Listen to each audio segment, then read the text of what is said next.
Item ಯಾವುದೇ ಇರಲಿ try ಮಾಡಿ ಆಚಿ ಚಿಕನ್ ಮಸಾಲಾ.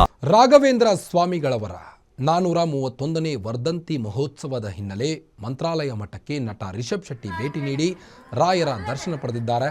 ಮಠಕ್ಕೆ ಭೇಟಿ ನೀಡಿ ಮೊದಲು ಮಂಚಾಲಮ್ಮ ದೇವಿಯ ದರ್ಶನ ಪಡೆದರು. ಬಳಿಕ ರಾಯರ ಮೂಲ ಬೃಂದಾವನದಲ್ಲಿ ಮಂಡಿಯೂರಿ ನೆಲೆಸಿದ ರಿಷಬ್ ಶೆಟ್ಟಿ ಬಳಿಕ ಶ್ರೀಗಳೊಂದಿಗೆ ಪುಷ್ಕರಣಿಗೆ ತೆರಳಿ ತಪೋತ್ಸವದಲ್ಲಿ ಭಾಗಿಯಾಗಿದ್ದರು.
ನಿಮ್ಮೂರಿನಿಂದ ವಿಶ್ವ ಮಟ್ಟದವರೆಗೆ ರಾಜಕೀಯ, ಸಿನಿಮಾ, ಸ್ಪೋರ್ಟ್ಸ್ ಯಾವ ಸುದ್ದಿಯೂ ಮಿಸ್ ಆಗಲ್ಲ.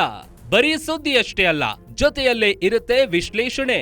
ಗ್ಯಾರಂಟಿ ನ್ಯೂಸ್ನ ಸಬ್ಸ್ಕ್ರೈಬ್ ಮಾಡಿ, ಫಾಲೋ ಮಾಡಿ, ಕ್ಷಣ ಕ್ಷಣದ ಅಪ್ಡೇಟ್ಸ್ ಪಡೆಯಿರಿ.